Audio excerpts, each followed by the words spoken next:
স্ত্রীকে ব্যাতি রেখে বা স্ত্রীকে বাড়িতে রেখে একজন পুরুষ কতদিন বিদেশে থাকতে পারে?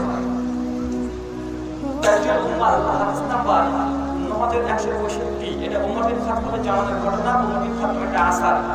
ওমর বিন খাত্তাব রাদিয়াল্লাহু আনহু ইসলামের দ্বিতীয় খলিফা একদিন গভীর রাতে চলছেন, হঠাৎ দেখছেন একটা বাড়ি থেকে খুব সুন্দর একটা যৌনতাপূর্ণ কণ্ঠে কিছু কবিতা ভেসে আসছে। ওমর বিন খাত্তাবের জিজ্ঞেস তেমন বুঝতে পারছেন যে একটা মেয়ে মানুষ, সে কাতর কণ্ঠে কিছু বলছেন। ওমর বিন খাত্তাব তার বাড়ি বসে গিয়ে দেখছে মেয়েটা খুব অশ্লীল কথাতে সাজে সাজে কবিতা পাঠ করছে এবং বোঝা যাচ্ছে কবিতার ভাষা অনুযায়ী যে মেয়েটা যৌন ক্ষুধার্ত। ওমর বিন খাত্তাব তার পরের দিন সকালে মেয়েটার কাছে যায়, গিয়ে জিজ্ঞাসা করে তোমাকে কালকে দেখলাম যে তুমি এমন এমন কথা বলছিলে, কারণ কি? ওমর বিন খাত্তাব সঙ্গে সঙ্গে বলছেন যে আমার স্বামী 3 মাস অনেক দিন হয়ে গেল সে বিদেশে পড়ে আছে, কিন্তু তাকে আমার প্রয়োজন। যখন এই কথা বলেছে ওমর বিন খাত্তাব খুব চিন্তিত। সঙ্গে সঙ্গে ওমর বিন খাত্তাব চলে গেছে, তার মেয়ে হাফসার কাছে গিয়ে বলছে, মা, একজন মেয়ে কতদিন তার স্বামীকে ছাড়া থাকতে পারে? কারণ সহি কোনো নাচ থেকে নির্ধারিত ছিল না। ওমর বিন খাত্তাব তার মেয়েকে জিজ্ঞাসা করছে, তার মেয়ে লজ্জায় মাথাটাকে নিচু করে দিয়েছে যে বাপ জিজ্ঞাসা করছে মেয়েকে এই কথা, একজন মেয়ে তার স্বামী ছাড়া কতদিন থাকতে পারে? কিছুক্ষণ পর সঙ্গে সঙ্গে তার মেয়ে 3টি আঙুল তুলেছে, তারপরে 1টা আঙুল তুলেছে। এই হাদিসের আলোকে অধিকাংশ ফুকাহা বলেছে যে একজন পুরুষ তার স্ত্রীকে ছাড়া সর্বোচ্চ 4 মাস থাকতে পারে। ভাই তোমার সঙ্গে বলেন। আমার যদি নাবালক সন্তান মারা গিয়েছে, কিন্তু আমার জীবনে কোনো ইবাদত নেই এবং শীত বেদাতে করে করবো, তাহলে আমি কি জান্নাত পেতে পারি? একবারে প্রশ্ন। সূরা বাকারা আয়াত নম্বর 69। আল্লাহ সুবহানাহু ওয়া তাআলা সমস্ত কিছু জান্নাত যাদের মূল যে কারণ, মূল যে প্রথম বস্তু ইল্লাযিনা আমানু, যারা বিশ্বাস স্থাপন করেছে, আগে বিশ্বাস ঈমান। সূরা কাহফ আয়াত নম্বর 10, সূরা আয়াত নম্বর 5। যারা ঈমানের সঙ্গে শিরক মিশ্রণ করেনি এদের জন্য যাবতীয় কি আছে? পুরস্কার আছে। তো যাদের মধ্যে ঈমান আছে বা শিরকও আছে, এই ঈমান এবং শিরক যদি থাকে অন্য কোনো ইবাদত আল্লাহ কবুল করে না। যার মধ্যে শিরক আছে তার 1 কোটিও যদি সন্তান থাকে, এই সন্তানকে কোনো উপকার করতে পারবে না। মিশকাত হাদিস নাম্বার 8 আল্লাহ নবী বলেন, আল্লাহ কিয়ামতের মাঠে বান্দাদের উদ্দেশ্যে বলবে যে বান্দা, তুমি যদি আসমান থেকে জমিন ভর্তি পাপ নিয়ে আমি আল্লাহর সামনে উপস্থিত হও, আমি আল্লাহ আসমান থেকে জমিন ভর্তি ক্ষমা নিয়ে তোমার সামনে উপস্থিত হব, তোমাকে ক্ষমা করে জান্নাত দেব। শর্ত একটা, আল্লাহর সামনে যেন শিরকের গুনাহ না থাকে। কোন গুনাহ কথা বলেন? শিরকের গুনাহ না থাকে। তাই যদি শিরকের গুনাহ থাকে আপনাকে হজও বাঁচাতে পারবে না, আপনার যাকাতও বাঁচাতে পারবে না, সন্তান তো অনেক দূরের কথা, নামাজও বাঁচাতে পারবে না যদি শিরক থাকে। তাই শিরকটাকে বর্জন করেন। শিরক যদি বর্জন হয়ে যায় তাহলে আল্লাহ যে কোনো গুনাহকে আল্লাহ ক্ষমা করে আপনাকে জান্নাত দিতে পারে। সূরা নিসা আয়াত নম্বর 48 এবং আয়াত নম্বর 116। শুকরিয়া। মসজিদ কমিটি বেনামাজি কি করা যাবে আর দাড়ি না থাকলে? মাশাআল্লাহ। এক প্রশ্ন করেছেন যে মসজিদ কমিটি বেনামাজি কি করা যাবে এবং দাড়ি না থাকলে। সূরা তাওবা 17 এবং 18 তাফসীর ইবনে কাসির এবং আহসান বায়ানের আলোচনা দেখেন, ডিটেইল আলোচনা করা আছে। যারা মসজিদে আবার করবে তাদের প্রথম শর্ত আল্লাহর প্রতি বিশ্বাস থাকতে হবে। তাই 5 ওয়াক্ত সালাত আদায় করতে হবে। মসজিদের একজন সদস্য, মসজিদের একজন কর্তৃপক্ষ, আল্লাহর ঘরে মসজিদের একজন কর্তৃপক্ষ, বলছে আপনি নিজে আল্লাহর ঘরে আসেন না, সিজদা দেন না, আপনার এই দায়িত্ব নেওয়াটাই উচিত না। যদি দেয়, আপনি যদি সৎ ভালো মানুষ হন, আপনার পরিত্যাগ করা এটা আপনার কাজ, এটা আপনার দায়িত্ব। কথা বুঝতে পারছেন? কিন্তু কেউ যদি নিয়ে নেয় বা কেউ যদি হয়ে যায় তাহলে সেখানে তাকে ত্যাগ করে দেওয়া এটা উচিত নয়। কারণ আল্লাহ নবী তিনি বলেছেন সেই সূরা আবু দাউদ হাদিস নাম্বার 4608, যদি কোনো হাবশী গোলাম যদি তোমাদের নেতা হয়ে যায় তার আনুগত্য করো। অথচ ইসলামী শরীয়তে কোনো গোলামের নেতা হওয়া, খলিফা হওয়া এটা জায়েজ নয়। যদি হয়ে যায় তার আনুগত্য করতে হবে। কথা বুঝতে পারছেন? তাই এদেরকে পদে নিযুক্ত করাটা প্রথমে উচিত নয়। এখন যদি দেখেন যে না এলাকাতে বেনামাজি সব, কোন নামাজি নাই, তাহলে আপনি করবেন কি? নাই মসজিদে কানামানি হবে। কথা বোঝেন নাই? যাতে টোটাল মানুষ লাগে সমাজের 50-এর অধিক। এক, মাদ্রাসা কমিটিতে লোক লাগে, মসজিদ কমিটিতে লোক লাগে, ঈদগাহ কমিটিতে লোক লাগে, চারিদিকে লোক লাগে 10টা করে। এমন অতগুলো মুসল্লি নাই, এতে 50টা মানুষ লাগে। ইসলামিক যেসব প্রতিষ্ঠান সেগুলো পরিচালনা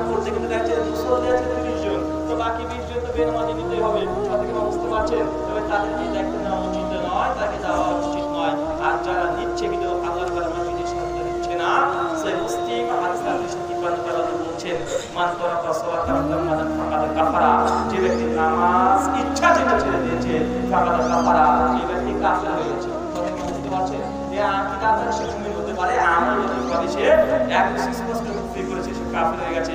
এটা আল্লাহর নবীর হাদিস। শুকরিয়া। সরকারি জায়গা সরকারের অনুমতি নিয়ে মসজিদ নির্মাণ করা যাবে। গালি দিলে সর্দারদের মুখ না পাক,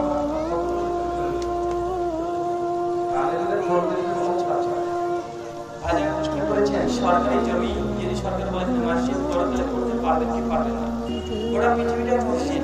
সুনান আবু দাউদ 628 সালে বলছে গোটা দুনিয়াটাই মসজিদ, শুধু বাথরুমখানা, গোসলখানা, উটের ঘর আর যেখানে কবরস্থান আছে স্পষ্ট আছে এই জায়গা করা বাদ দিয়ে গোটা বিশ্বটাই মসজিদ। তাই কোনো সরকারের তরফ থেকে যদি কোনো কিছু মসজিদের জন্য জায়গা দেয় বা যে কোনো জায়গা যদি দেয় সরকারের ফান্ড হতে হবে। কোনো ব্যক্তি একজন ব্যক্তি যদি দেয় হবে না। শেখ সালেহ আল হুসাইমিন রাহিমাহুল্লাহ এবং শেখ বিন বাজ রাহিমাহুল্লাহ তাদের দুজনেরই মত হচ্ছে এটা কোনো মুশরিক ব্যক্তি যদি হালাল উপার্জনের টাকা যদি দেয় তাহলে সে জায়গায় মসজিদ করা যাবে। কথা বুঝতে পারছেন? কি বললাম বলেন তো ভাই? এটা নিয়ে সমালোচনা করেন না যে হুজুর কি যে বলে গেল।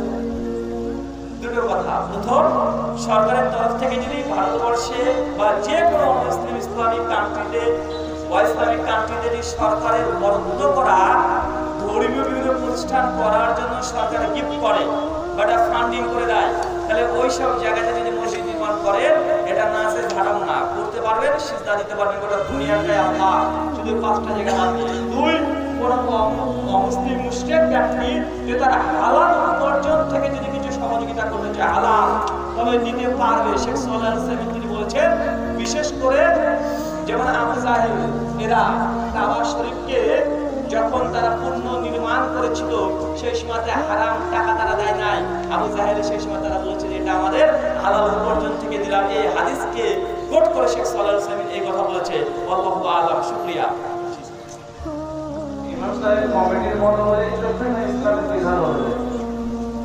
ভাই এই প্রশ্নটা চার আলাদা জিজ্ঞেস করতে যে ইমাম সাহেব কার মত অনুযায়ী চলবে, কোরআন হাদিস অনুযায়ী না কমিটি? ইমাম মানে নেতা, এবং নেতা আমার কার কথা ওই তো নেতা, নেতার কথাতেই কমিটিকে চলতে হবে। এবং কমিটির নেতৃত্বে যদি নেতাকে চলে এই নেতা যোগ্য নেতা নয়, যোগ্য নেতা খুঁজেন। শুকরিয়া। আবুদাহ আদালতে যদি পড়ে তাহলে যে অন্য মানুষ পড়ে তাকে খালিকে বলা যাবে? ভাইজান প্রশ্ন করেছেন কোন এক বক্তা কোন এক টুপি পরে তার অনুকরণে কেউ যদি ওই টুপিটা পরে তাকে খারিজি বলা যাবে? ভাই কে কি করছে খারিজি আছে কোনো প্রশ্নে ওঠে না। এখন ওই বক্তাতে পাঞ্জাবিও পড়ে, আপনি তো পাঞ্জাবি পরে তাহলে আপনাকে খারিজি বলবো নাকি? কথা বলেন। ওই ব্যক্তি কোট পরে আপনি কোট পড়ছেন, আপনাকে খারিজি বলা যাবে? খারিজি হচ্ছে সিফাত, বৈশিষ্ট্য কিছু আছে যেগুলো তার আকিদাগত দিক থেকে যেগুলো বহির্ভূত কারণে পাওয়া যায় তাহলে সে খারিজি হবে। তুমি পরে কারণে হয়। শুকরিয়া।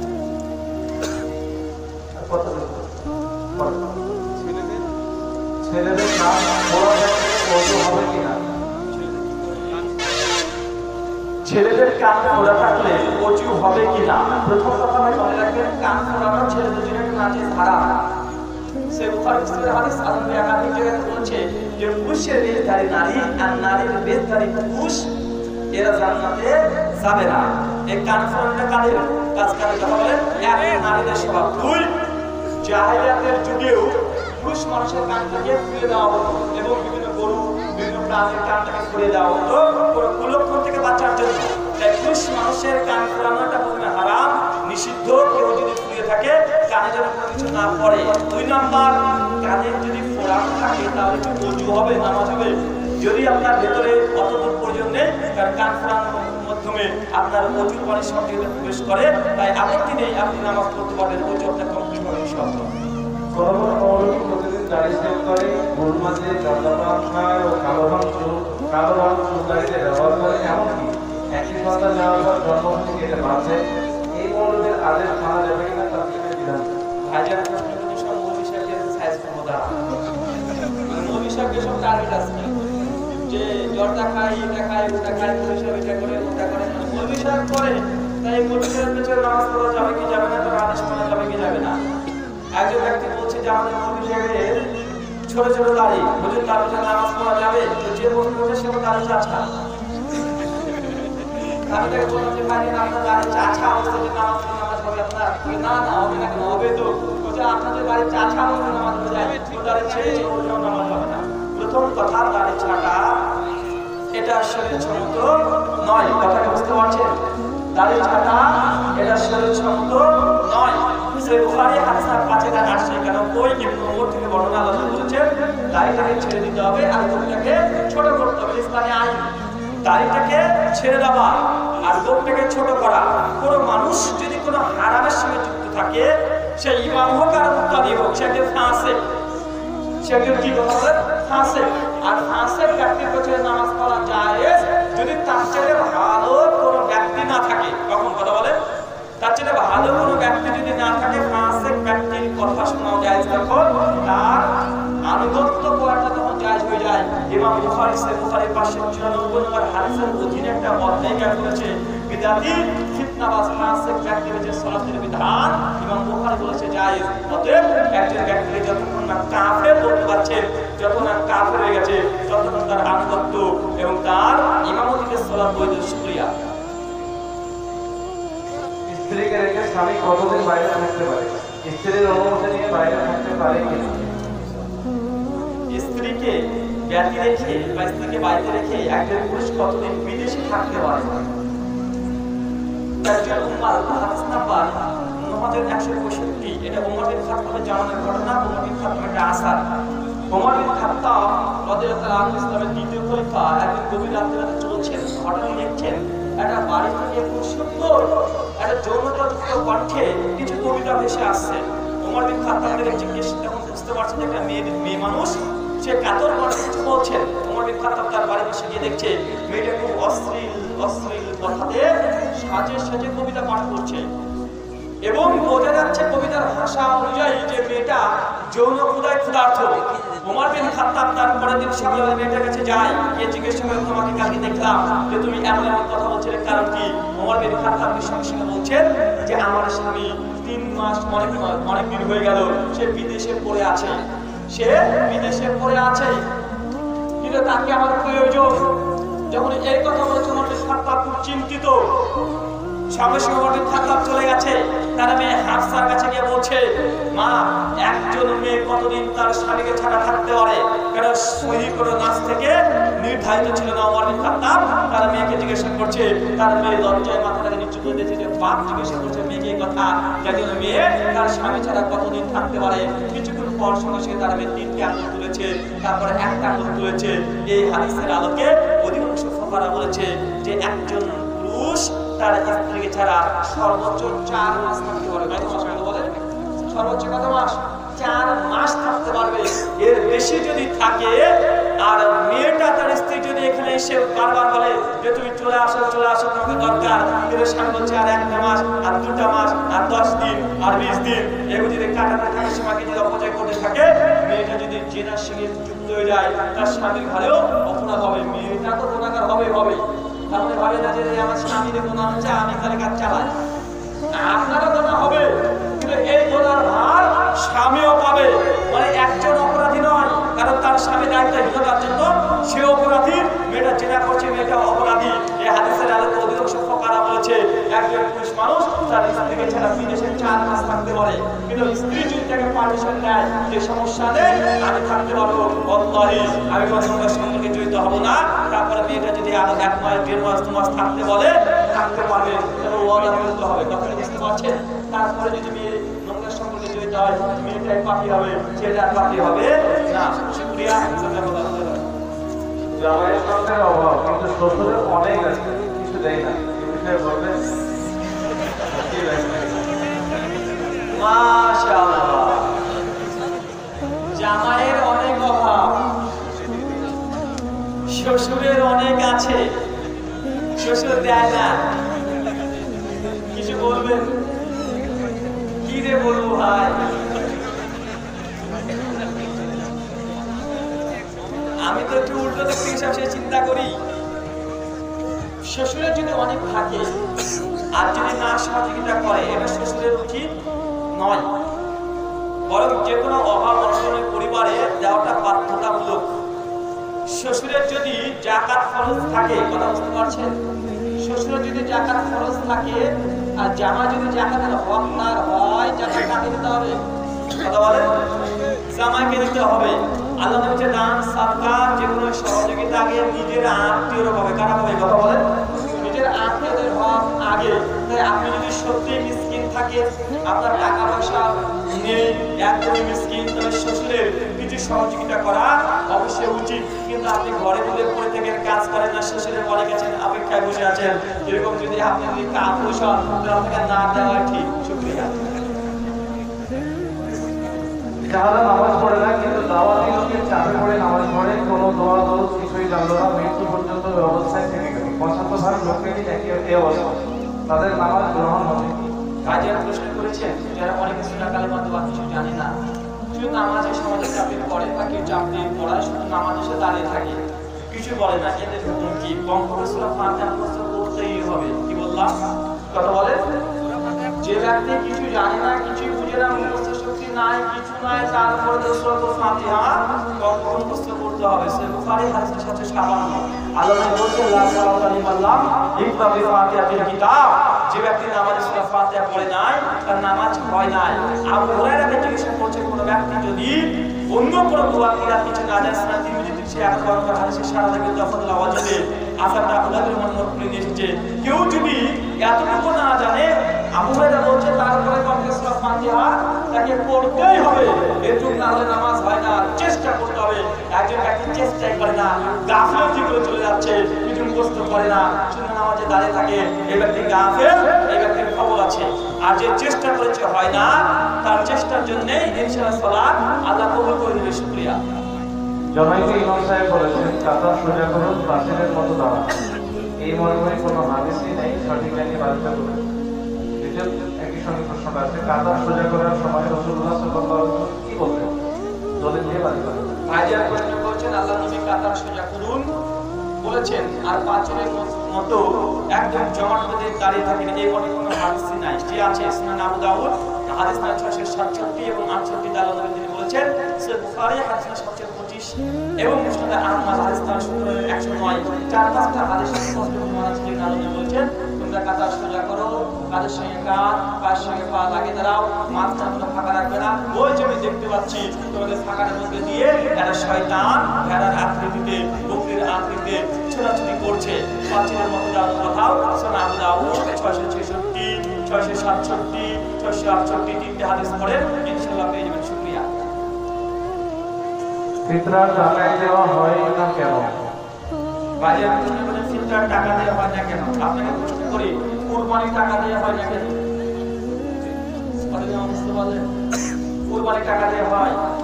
যদি আপনি বলেন যে আমাদের এলাকাতে ভাইজান অনেক কুরবানি, মাংস 15 দিনে এক মাস করে খায়, দাম ব্যথা হয়ে যায়, এত কুরবানি দেওয়ার দরকার নেই। বরং আমরা কুরবানি 10টা ছাগল দেবো গ্রামের, বাকি সবগুলোকে বিক্রি করে গ্রাম গরিব মানুষকে টাকা দান করে দেবো, আল্লাহ কুরবানি কবুল করবে। কথা বলেন না কেন? ইবাদতকে, এই কুরবানিকে বলা হয় এটা ইবাদত, এটা তৌফিক, পুরো পরিবর্তন চলে না। আল্লাহ নবী সহিহ বুখারী হাদিস নাম্বার 1503 এবং 4 যাকাতুল ফিতর যদি ফিতরা সেটা আল্লাহ সুবহানাহু ফরজ করেছেন খাদ্যদ্রব্য দিয়ে। কি দিয়ে? কথা বলেন খাদ্যদ্রব্য দিয়ে আপনার ফিতরা ফরজ করেছে, অতএব আপনাকে খাদ্যদ্রব্য দিয়ে আদায় করতে হবে। কেউ যদি বলে না টাকা দিলে সমস্যা কি, আমি তো কুরবানি টাকা দিয়ে দেয়, কোনো সমস্যা নাই, টাকা দিলে হবে কুরবানি? কথা বলেন কাজে হবে।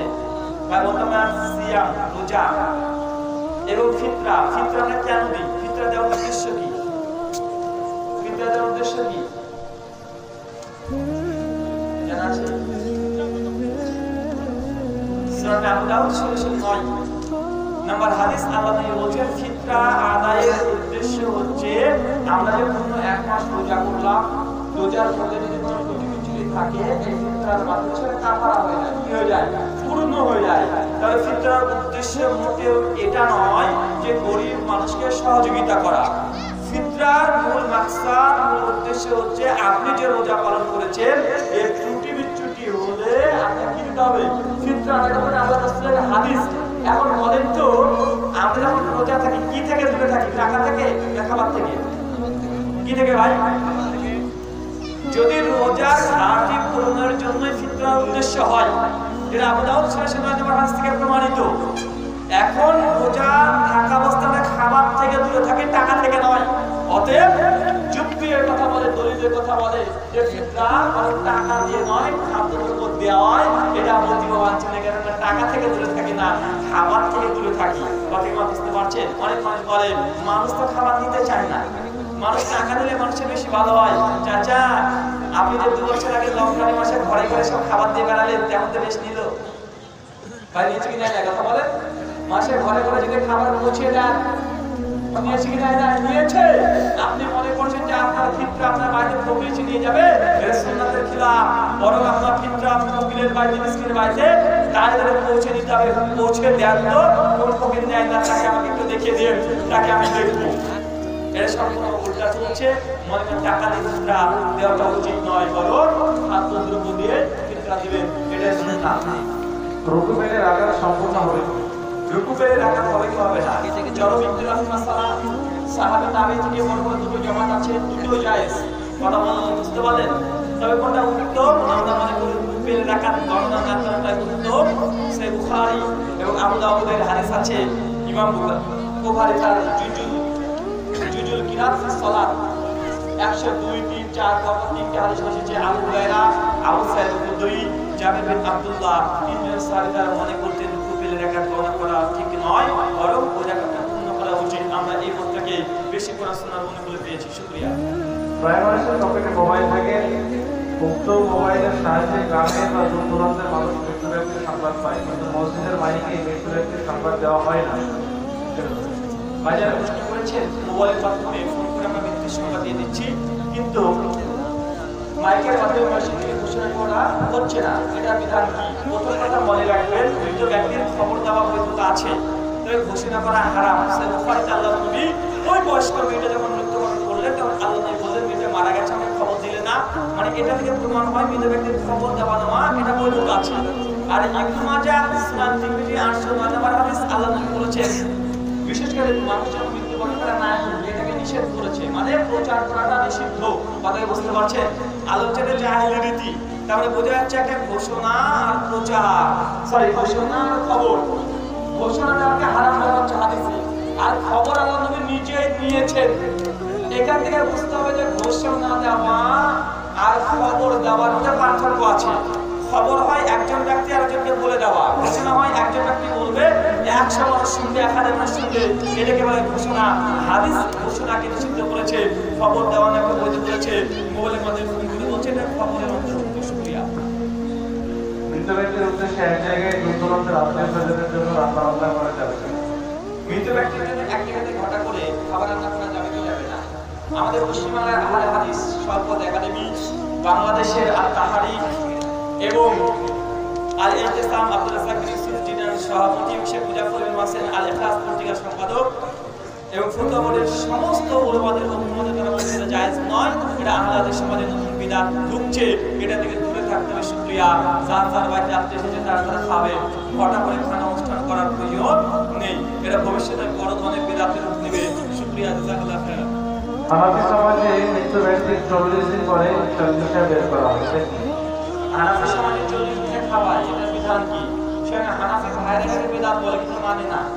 তাদের গ্রন্থ আছে তাফসীর মারিফুল কোরআন সূরা বাকারা সূরা 2 আয়াত 41 পৃষ্ঠা নম্বর 35-এ ডান দিকে 220 লিখে রেখেছে। হানাফি দেবনী আলেম বলেছে মৃত ব্যক্তির নামে 40 করা, দোষানি করা, খাতি ইউজ করা, দুরুদে নাজারিয়া, লাহি, খাতি বাতি যা আছে মিলাদ করা, কিয়াম করা সব বিদআতের সাইয়া সাথে উল্লেখ করে বলেছে এগুলো নিকৃষ্ট বিদআত, এগুলো করা যাবে না। আমাদের আয়েশা রাদিয়াল্লাহু আনহা তিনি বলছেন মান আমিলা আমালান লাইসা লাহি আমরুনা ফাওয়ারা, করে দেখে এমন কোন আমল করলে যেমন নবী করার আদেশ দেয়নি ফাওয়ারা, সেটা বাতিল। সে মুসলিম হাদিস নম্বর 1718 এবং মাজার 4606। আগে প্রশ্ন করা হবে না, মাত্র সমিতির সময় আছে, সমিতিতে যেগুলো প্রশ্ন হয়ে যাবে সেগুলো, তারপরে যা থাকবে সেগুলো বাকি থাকবে। আমরা বলবো যে ঘোষণা দিয়েছি তার 10টায় শেষ করবো, ইনশাআল্লাহ 10টাতে শেষ করবো। একই মসজিদে মেয়ে ও পুরুষের জামাত করে নামাজ পড়া যাবে। একই মসজিদে নারী এবং পুরুষের জামাত করে সালাত আদায় করা যাবে কি যাবে না? সহিহ বুখারী 866 67 68 নম্বর হাদিস। আল্লাহর জামাতের মেয়েরা একদম শেষ কাতারে দাঁড়াতে পর্দার অন্তরাল থেকে, কথা বুঝতে পারছেন? তাই একই মসজিদে নারী পুরুষের সালাত বৈধ হবে যদি ওযু আলাদা হয়, পর্দার অন্তরাল থেকে হয়, কোনো ফিতনার আশঙ্কা না থাকে, তাহলে মেয়েরা মসজিদে সালাত আদায় করতে পারে। শুকরিয়া।